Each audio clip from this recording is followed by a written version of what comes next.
Nếu trước giờ chúng ta thường bắt gặp trong Record of Ragnarok các đấu sĩ phe người chơi hệ cờ bắp, hệ kiếm, thì giờ đây nhân loại chính thức đổi gió với một đại diện mang đến làn hơi lạnh buốt sống lưng. Không còn những pha gầm rú rồi lao vào đối thủ như Trầu Húc Ma. Lần này, nhân loại đã gửi đến đấu trường một huyền thoại headshot kinh điển trong lịch sử. Anh không nói, nhưng một khi anh mở mồm thì chỉ có đếm xác kẻ thù. Xin được giới thiệu, Simo Häyhä, lính bắn tỉa vĩ đại nhất trong lịch sử nhân loại. Simo Häyhä là đại diện cho phe con người trong trận đấu Ragnarok thứ 11. Đối thủ của anh là lốp trưởng mạnh nhất lịch sử, kiêm thần bịp Loki.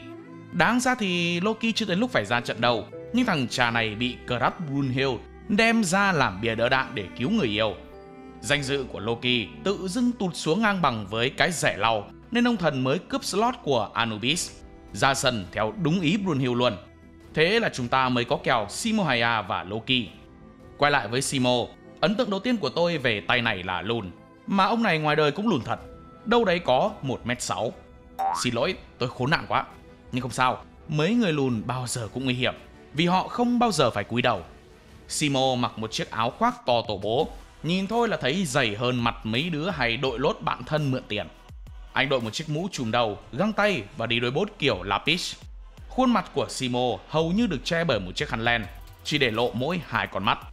Simo ăn mặc kín đáo như vậy là có lý do. Sàn đấu lần này là hệ map, mô phỏng lại khu vực núi tuyết ở Phần Lan.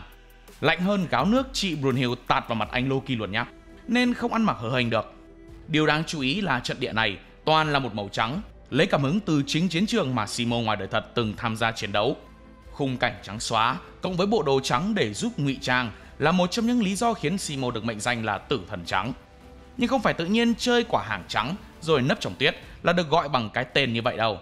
Điểm mấu chốt nằm ở khả năng bắn tỉa siêu cấp thượng hạng tuyệt đỉnh 5 sao của Simo. Người đời biết đến Simo Häyhä như là lính bắn tỉa huyền thoại nhất trong lịch sử, gieo rắc nỗi khiếp sợ cho binh lính Liên Xô trong chiến tranh mùa đông giữa Liên Xô và Phần Lan năm 1939. Đến đây thì phải quay trở lại lịch sử một chút để xem sniper này đã làm tiếng tăm nổi danh khắp cõi như thế nào. Bối cảnh khi ấy là vào giai đoạn chiến tranh thế giới thứ hai.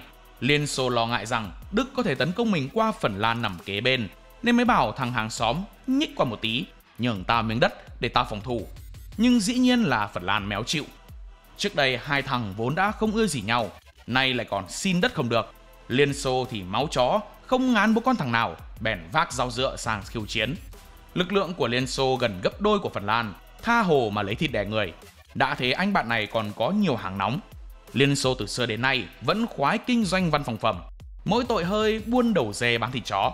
Nhìn thấy con hàng của Nga bây giờ thì biết, nhìn thì như bút chì chứ công dụng thực ra lại là bút xóa. Nói chung là do tiềm lực có thừa nên Liên Xô tự tin là chỉ trong 2 tuần sẽ giã cho Phần Lan nát người. Nhưng mà dễ gì, cuộc chiến lại giãn ra đến hơn 100 ngày, tức là cả 3 tháng trời. Và dù kết quả chung cuộc thì Liên Xô vẫn thắng, nhưng cũng ăn khá hành được người hàng xóm Phần Lan thân thương bón cho. Nổi tiếng nhất và cũng gần như là biểu tượng mỗi khi nhắc đến chiến tranh mùa đông chính là thiên tài bắn tỉa Simo Häyhä. Sinh năm 1905, Simo xuất thân từ một gia đình nông dân, trông trọt săn bắn. Khi hơi thở chiến tranh thổi phì phò vào đất nước Phần Lan, Simo Häyhä được kêu gọi tái ngũ và tham gia vào đơn vị bắn tỉa thuộc quân chủng lục quân. Binh lính khi đó có lúc phải chịu nhiệt độ xuống tận hơn âm 40 độ C. Không che chắn kín người thì chỉ có chết vì lạnh trước khi chết vì địch. Bộ trang phục của Simo và map đấu với Loki vì thế mới được giữ y nguyên để đưa vào Record of Ragnarok. Vì trận địa tuyết đây được xem là đặc trưng của cuộc chiến này. Mà căn bản thì điều cốt yếu của một người lính bắn tỉa là phải ngụy trang kín đáo. Simo Häyhä được cho là thích hoạt động một mình, thường lặng lẽ vào rừng tìm một vị trí có tầm nhìn tốt và nằm chờ lực lượng đối phương. Trong khi chiến với Loki, ta được thấy Simo còn cột hẳn người vào một cái cây để tránh rung động khi bắn. Tay bắn tỉa này mang cái khăn lớn trùm kín mặt, có lẽ là cũng để giữ hơi thở trong môi trường lạnh, để không ảnh hưởng đến việc làm chệch hướng bắn. Một số tư liệu viết rằng Simo còn ngậm tuyết trong miệng nữa cơ. Bên Phần Lan thì chiến thuật hết nấc vậy, còn Liên Xô lại chẳng được trang bị quần áo màu trắng. Cứ thế lộ như thể bảo với địch tao ở đây này, bắn nhanh hộ cái. Thiên thời địa lợi nhân hòa, Simo Häyhä cứ thế mà tăng, headshot với tỷ lệ gần như 100%. May là Simo làm lính bắn tỉa chứ không phải làm đầu bếp, vì anh cục quá khét.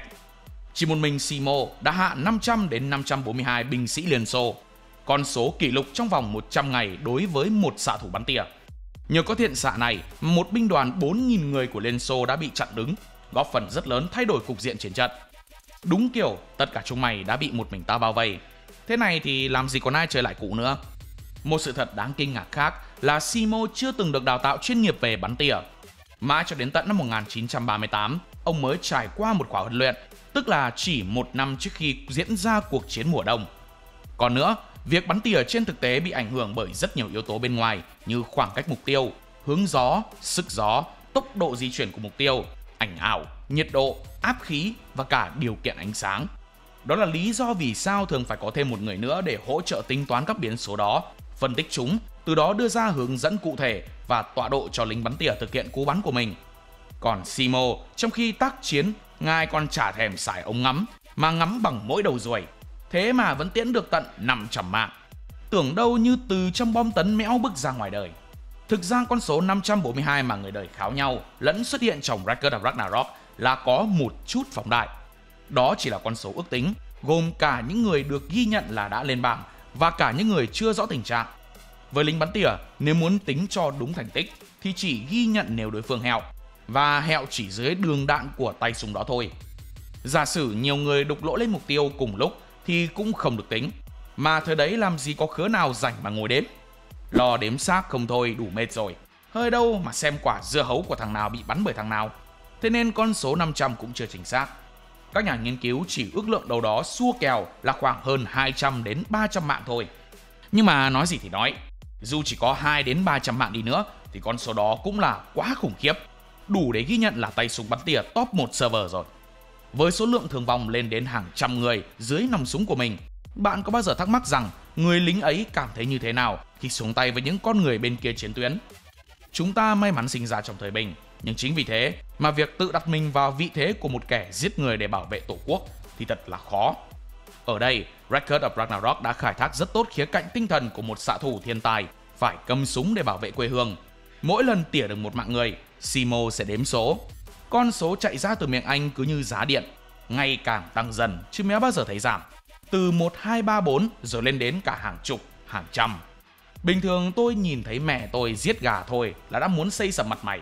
Nghe con heo kêu ép ép lúc mổ bụng cũng chó hết cả tai. Huống hồ gì Simo cầm súng headshot hết người này đến người khác. Dĩ nhiên, không phải sơ hở là cắn rứt lương tâm, nhưng thông thường các binh lính trở về từ chiến trường, bạn có thể thấy tâm lý và tinh thần của họ cũng bị ảnh hưởng ít nhiều, dù là kẻ thắng hay người thua. Đồng đội xem Simo là cứu tinh, gọi anh bằng cái tên Simuna.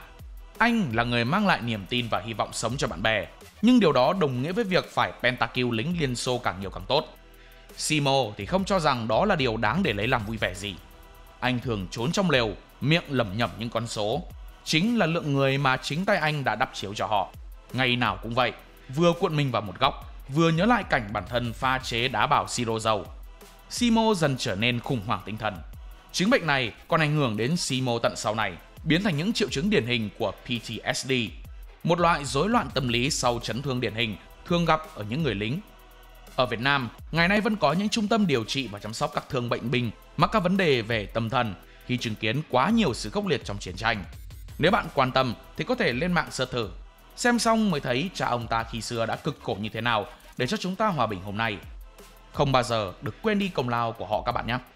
Khi chiến tranh kết thúc, Simo trở về quê nhà, nuôi cá và trồng thêm rau, bầu bạn với một chú chó sống đến cuối đời.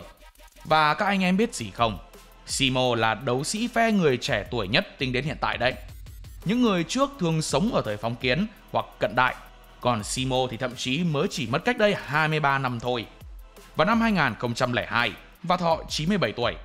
Trong chuyện, dù về quê rời xa súng đạn, nhưng Simo vẫn bị ký ức khi xưa ám ảnh, để lại những nỗi đau không thể nguôi ngoai. Chính nỗi ám ảnh đó đã trở thành tiền đề cho sức mạnh của anh trong trận chiến với thánh bịp Loki.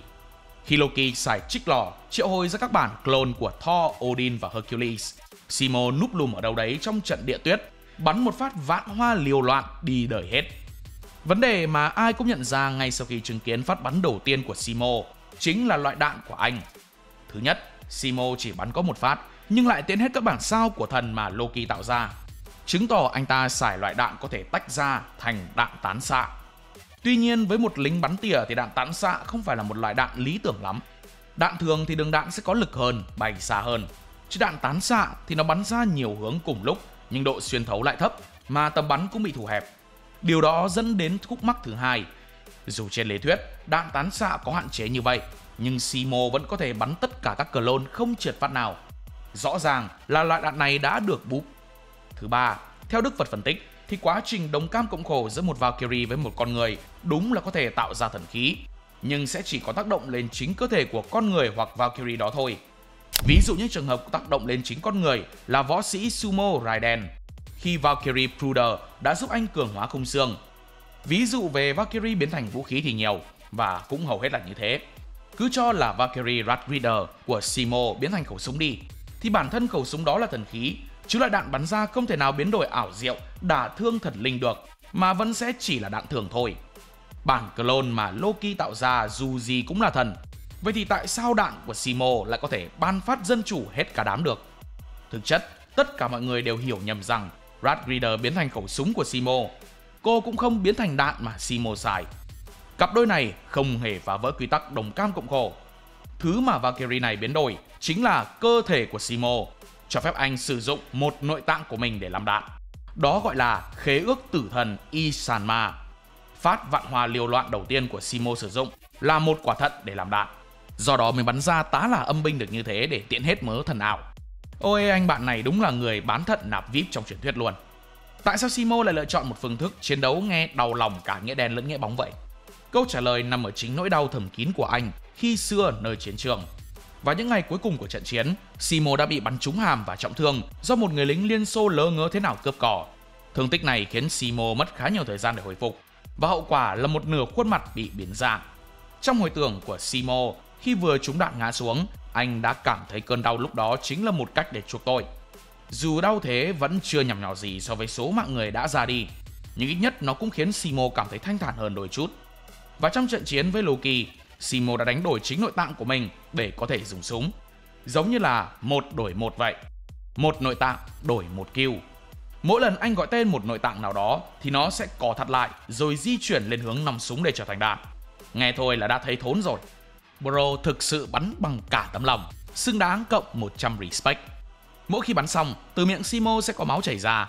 Chi tiết này vừa gợi nhắc lại thương tích của Simo khi xưa, vừa là hậu quả khi một nội tạng tự dưng bay mở khỏi cơ thể. Sau khi dùng thận, ở phát bắn tiếp theo của Simo trong chap 102, anh đã dùng đến gan. Phát bắn thiên xuyên bạch điểu đó đã hit gọn 3 bản clone của Loki mới tạo ra, phá luôn khiên chắn Scud Wall của hắn và cuối cùng xuyên qua đầu ông lốp trưởng. Chung quy lại thì hơi thở Hải Phòng bao giờ cũng là dân chủ nhất rồi. Đứng trước họng súng thì chúng sinh bình đẳng. Đã thế bro Simo này còn xài đạn nội tạng nữa. Hiện tại trận chiến của Simo mới chỉ khai màn thôi nên cũng chưa thể khẳng định chắc chắn điều gì. Nhưng tôi có một thắc mắc rằng liệu bro này có thể trụ đến cuối trận được không? Hay hết trận thì kết cục sẽ là đồng quy vu tận luôn dù có thắng? Vì các đấu sĩ vẫn có thể bị thương, ảnh hưởng đến cơ thể như thường. Kojiro Sasaki, Jack Đồ Tể hay Tần Thủy Hoàng đều phải chữa trị chấn thương sau mỗi trận chiến. Tần Thủy Hoàng đến giờ còn chả rõ sống chết, nhưng mà chắc là sống thôi, không sao đâu. Okita Soji hết trận mà không có thần Izanagi cứu, không khéo cũng oảng thật rồi ấy chứ. Do đó việc Simo xài nội tạng chắc chắn là có ảnh hưởng tới cơ thể. Mà đến giờ anh đã mất một quả thận, một lá gan rồi. Mất đến những nội tạng quan trọng hơn thì không biết sẽ thế nào. Bình thường bán thận thì người ta cũng chỉ bán một quả. Bí quá thì chắc lấy thận khỉ ghép bừa vào rồi sống được bao nhiêu hay bấy nhiêu. Chứ tim thì sao mà xài tim heo được. Hoặc là Simo đã định sẵn kết cục của mình. Hoặc là sau này y tế thiên giới sẽ ghép cho anh mấy bộ lòng xe điếu. Mấy bộ lòng mề nhân tạo để sống tiếp. Thế thì khắc quái gì Cyborg đâu. Khéo lại ra một hứa Adamantin thứ hai nữa. Túm cái quần lại thì Simo Haya bước vào Ragnarok không chỉ để múa skill của sniper đẳng cấp hay để tỉa gọn Loki cứu rỗi nhân loại. Anh ra trận để vơi bớt gánh nặng như thể trả nợ cho những mạng người đã ngã xuống năm xưa. Bắn súng cho nhẹ lòng, hiểu theo kiểu nào cũng đúng. Nhờ hơi thở Hải Phòng công bình dân chủ thần Phật như nhau mà trận đấu này có vẻ sẽ ẩn chứa nhiều điều thú vị. Màn combat hiện giờ mới chỉ đang khai màn. Các đạo hữu dự đoán kết cục của trận đấu này sẽ ra sao? Và rồi kỹ năng đạn nội tạng của Simo có thể hack được khúc nào để thay đổi thế cục không? Hãy comment cho tôi biết với nhé. Còn bây giờ thì nếu thấy hay, nhớ để lại một like và một share để ủng hộ chúng mình. Đừng quên bấm nút subscribe kèm theo nút chuông thông báo để không bỏ lỡ những video hấp dẫn phía sau. Cảm ơn các bạn đã xem video. Hẹn gặp lại trong những video tiếp theo. See ya!